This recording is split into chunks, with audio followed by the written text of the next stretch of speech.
आप सभी का स्वागत है पाथ फाइंडर्स बाय अनअकैडमी पे। आई होप आपकी हेल्थ और आपकी पढ़ाई दोनों बढ़िया चल रही है। स्टूडेंट्स, कुछ दिन पहले मैंने आपको बताया था कि एक टॉर्क्विज रूफ करके एक इंटरनेशनल थिंक टैंक है और वो संस्था ने एक रिपोर्ट निकाला था और उस संस्था ने उस रिपोर्ट में बताया था कि किस तरीके से चाइना ने भूटान के 2% एरिया को छीन लिया है। क्यों छीना है? बिकॉज चाइना भूटान को पनिश करना चाहती है। वाई? बिकॉज भूटान जो है वो चाइना के सो कॉल्ड पैकेज डील को एक्सेप्ट नहीं कर रही है, जिसकी वजह से चाइना जो है वो भूटान को पनिश कर रहा है और पनिशमेंट के तौर पर भूटान के कुछ एरियाज को छीन ले रहा है by constructing border villages. Bhutan के अंदर घुसकर वहां पे विलेजेस को कंस्ट्रक्ट कर रहा है। ये चीज हमने अभी कुछ दिन पहले देखा। एक और बहुत बड़ा रिपोर्ट आया है इस बार द न्यूयॉर्क टाइम्स के द्वारा, और न्यूयॉर्क टाइम्स ने एक तरीके से ये एक्सपोज किया है कि कैसे चाइना जो है वो एक ग्रेट वॉल को बना रहा है। बेसिकली ग्रेट वॉल क्या है? ये रहा तिब्बत और ये रहा नेपाल, इन दोनों के बीच में सेपरेट करने के लिए, तिब्बत और नेपाल को सेपरेट करने के लिए चाइना इस तरीके के ग्रेट वॉल को बना रहा है।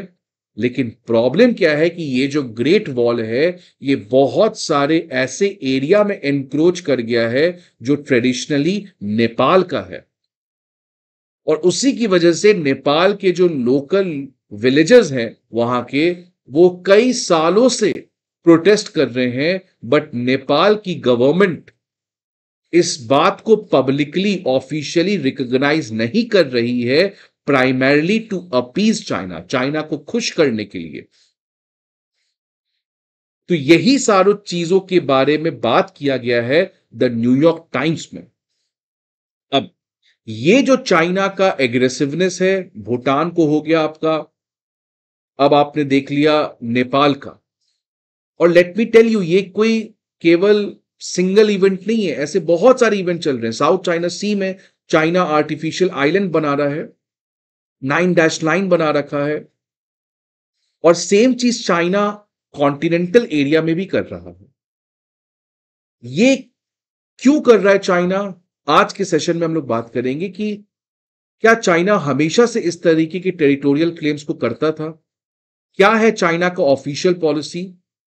और रीसेंट टाइम्स में क्यों चाइना इन क्लेम्स, जो चाइना का सो कॉल्ड उनका एरिया है, उनको वापस लाने के लिए क्यों इतना एग्रेसिवली काम कर रहा है? इन सारे चीजों को हम लोग बात करेंगे। और फाइनली हम लोग बात करेंगे कि कैसे ये जो पूरा इंसिडेंट है जिसके बारे में द न्यूयॉर्क टाइम्स ने बताया है, ये एक्सपोज करता है नेपाल की सरकार को, और खासकर केपी शर्मा ओली को, जो इस समय नेपाल के प्रधानमंत्री हैं। अगर आपको वीडियो अच्छा लगे तो लाइक जरूर करिएगा। अब ये जब न्यूयॉर्क टाइम्स का रिपोर्ट आया उसके बाद बहुत सारे न्यूज चैनल मीडिया ने इसको कवर किया, जैसे फर्स्ट पोस्ट ने भी इसको अब कवर किया है। आगे बढ़ने के पहले एक इंपॉर्टेंट इंफॉर्मेशन स्टूडेंट्स, कि अगर आप एक सीरियस एस्पिरेंट हैं जो सीरियसली इस एग्जाम, कोई भी एग्जाम को कम से कम समय में निकालना चाहते हैं, कम से कम नंबर ऑफ अटेम्प्ट्स में निकालना चाहते हैं, उनके लिए दो बहुत इंपॉर्टेंट चीज है जिनके बिना आपका एग्जाम नहीं निकलेगा जल्दी से जल्दी। वो है रिवीजन, क्योंकि पढ़ना ही जरूरी नहीं है, रिवीजन करना बहुत जरूरी है। लेकिन रिवीजन कैसे करेंगे उसका भी एक साइंस है, और हर एक रिवीजन के बाद नोट्स को कैसे कंसोलिडेट करेंगे वो भी एक कला है।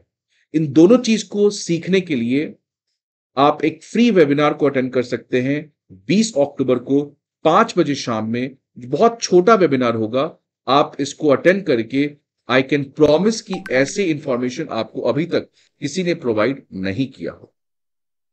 अगर आपको स्कॉलरशिप चाहिए तो 19 अक्टूबर को स्कॉलरशिप होने वाला है। आप इस क्यूआर कोड को स्कैन करें और एनरोल कर लें।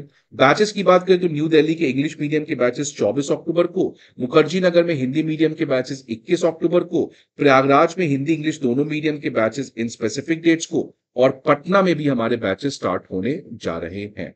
अनअकैडमी आईएएस जीएस कोर्स के अलावा CSAT, essay writing course, comprehensive current affairs, full length test series और ऑप्शनल जैसे कोर्सेज को भी प्रोवाइड करती है।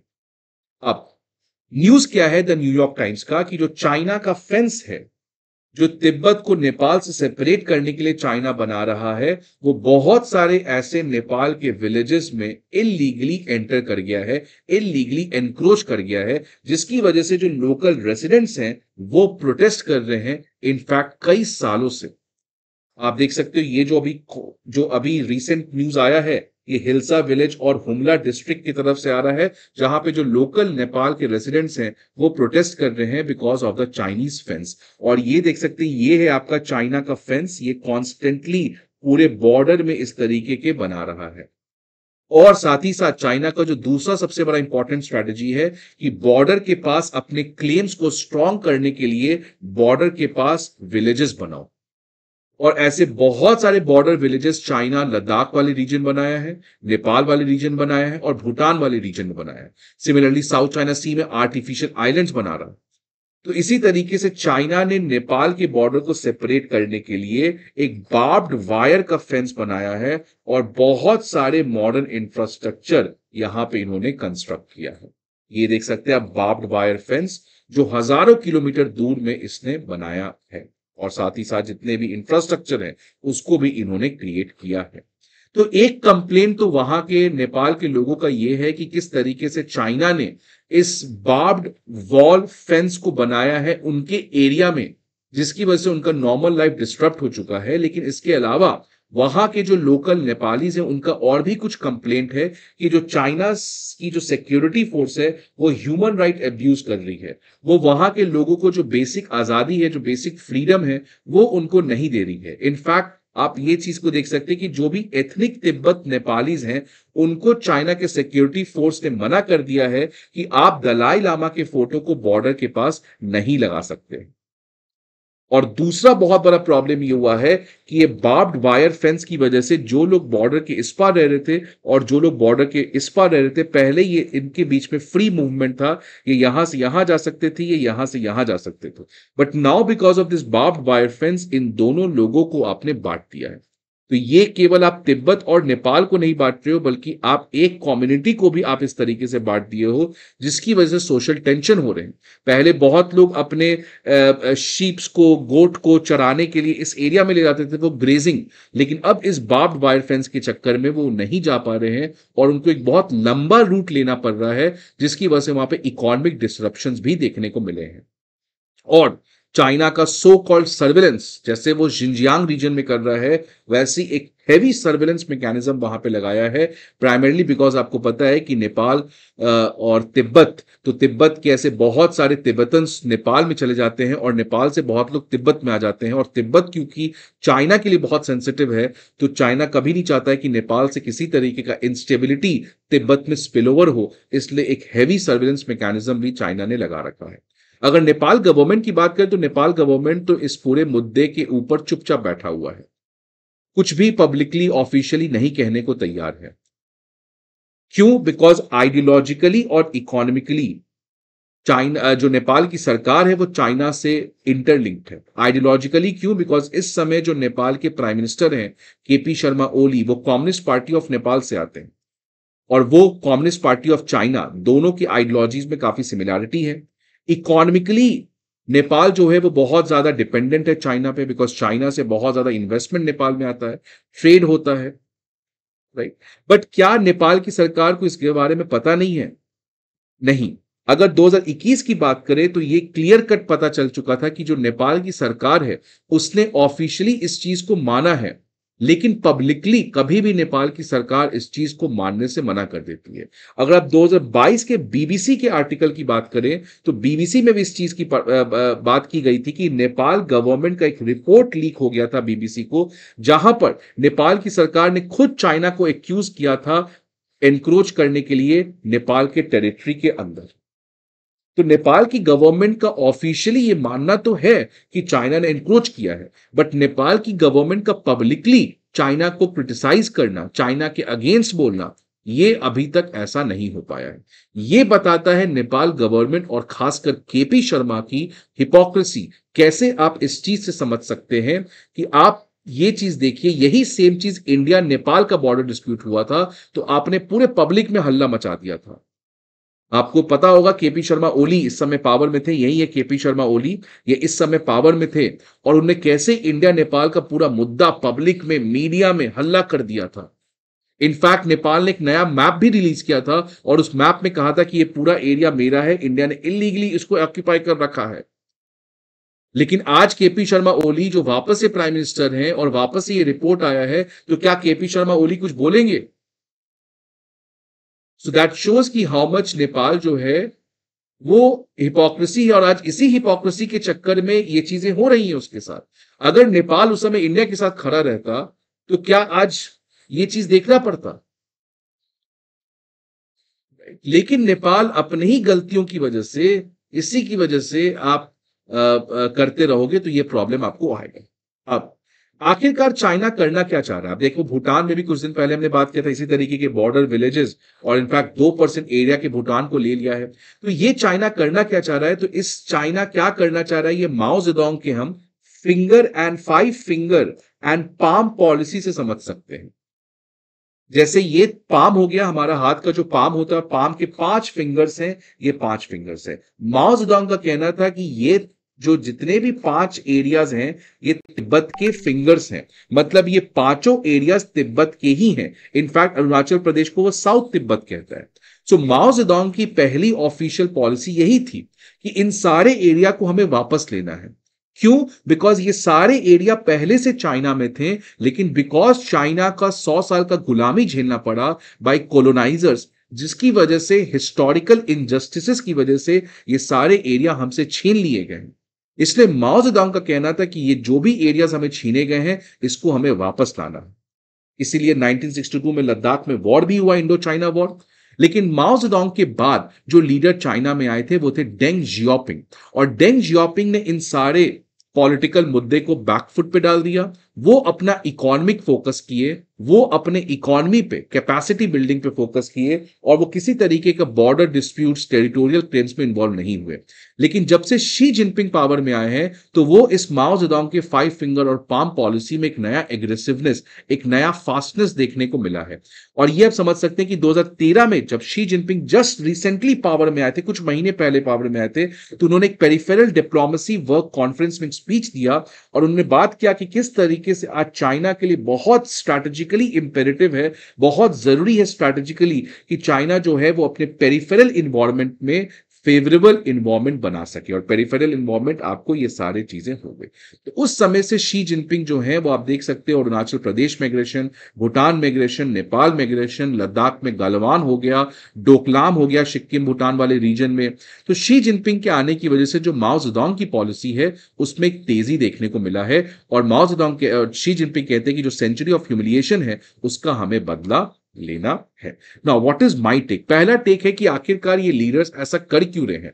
तो आप समझिए हो क्या रहा है कि जितने भी कंट्रीज हैं, नेपाल हो गया, बांग्लादेश हो गया, श्रीलंका हो गया, इसमें हुआ क्या है कि पॉलिटिकल इंस्टेबिलिटी है। पॉलिटिकल इंस्टेबिलिटी का मतलब कि दो पार्टी हैं। जैसे आप मालदीव्स का एग्जांपल ले लो, मालदीव्स में चुनाव के पहले एक मालदीवियन डेमोक्रेटिक पार्टी थी और एक पीपल्स नेशनल कांग्रेस थी जो मोहम्मद मुइजू की पार्टी थी। अब हुआ क्या है कि ये दोनों पार्टीज को पावर में आना है। अब पावर में आने के लिए आपको अपना एक रेटोरिक्स, एक जुमला, एक प्रोपेगेंडा चलाना होता है। तो अगर एमडीपी प्रो इंडिया है तो ऑब्वियसली ये क्या हो जाएगा, प्रो चाइनीज हो जाएगा। तो इस तरीके से ये जितने भी कंट्रीज हैं ये अपने आप को पावर में रहने के लिए इंडिया और चाइना का ये जो राइवलरी है वो अपने पावर में रहने के लिए यूज कर रहे हैं। तो इनफैक्ट हम लोग कह रहे हैं कि चाइना स्मार्ट है, इंडिया स्मार्ट है, रादर ये लोग कितने चालाकी से ये दोनों कंट्री के, इंडिया और चाइना के राइवलरी को अपने लिए यूज कर रहे हैं। तो अगर एमडीपी प्रो इंडिया कह रहा है कि इंडिया के आने की वजह से मालदीव की तरक्की होगी, तो पीएनसी कह रहा है कि नहीं, इंडिया के आने की वजह से गुलामी होगी, चाइना के आने की वजह से हमें फायदा मिलेगा। तो ये लोग फॉरेन पॉलिसी को भी नहीं छोड़े हैं। पावर में रहने के लिए लोग फॉरेन पॉलिसी का जो आइडिया जो यूजेज है उसको बढ़ाए हैं अपने आप को पावर में रहने के लिए। इसलिए जब भी आप देखते हो इलेक्शंस आने वाले होते हैं तो ये मुद्दा गर्म हो जाता है। KP Sharma Oli anti India, India के साथ बॉर्डर डिस्प्यूट तभी किए थे बिकॉज केपी शर्मा ओली को पावर में आना था। मालदीव में आप देखो मुइजू को पावर में आना था। तो ये लोग इलेक्शन के समय ये पूरा मुद्दा को उठाते हैं। इन सारी कंट्रीज को वियतनाम के बैम्बू डिप्लोमेसी सीखना चाहिए कि कैसे वियतनाम इस ग्रेट पावर कंपटीशन में सारे ग्रेट पावर्स को मैनेज कर कर अपने ग्रोथ को इंश्योर कर पा रहा है। तो इन कंट्रीज को भी वियतनाम के बैम्बू डिप्लोमेसी सीखना चाहिए कि कैसे ये सारे कंट्रीज, इनको कोई जरूरी नहीं है इंडिया के अगेंस्ट जाना, चाइना के अगेंस्ट जाना, इनफैक्ट ये दोनों के साथ मिलकर काम कर सकते हैं। इन कंट्रीज का केवल एक ऑब्जेक्टिव होना चाहिए कि ऐसा कोई काम ना करे, चाइना से आप लो ना, फंड लो, ब्रिज बनाओ, सब करो, बट ऐसा काम कोई मत करो जिससे इंडिया के नेशनल सिक्योरिटी को खतरा हो।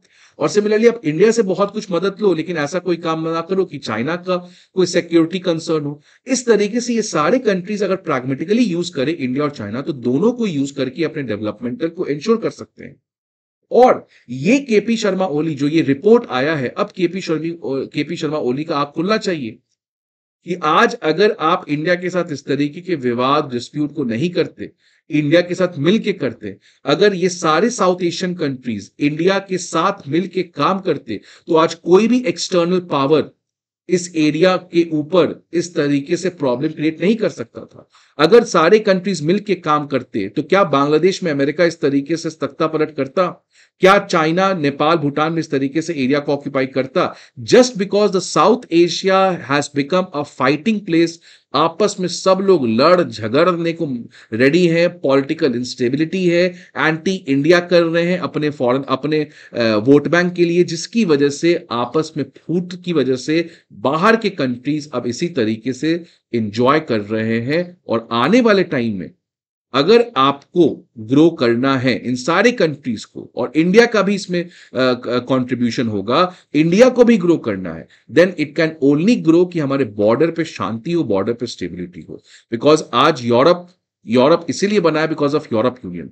आज अमेरिका इतने आगे इसीलिए बढ़ा है बिकॉज अमेरिका का कनाडा के साथ काफी अच्छा रिलेशन है। तो अगर आने वाले टाइम में we also wants to become grow, और ये जो सारे छोटे छोटे कंट्रीज हैं जो आज इकोनॉमिक कोलैप्स से गुजर रहे हैं, इनको भी अगर रिवाइव करना है, so they can only do when they revive the idea of South Asia as a single place, as a common civilisation.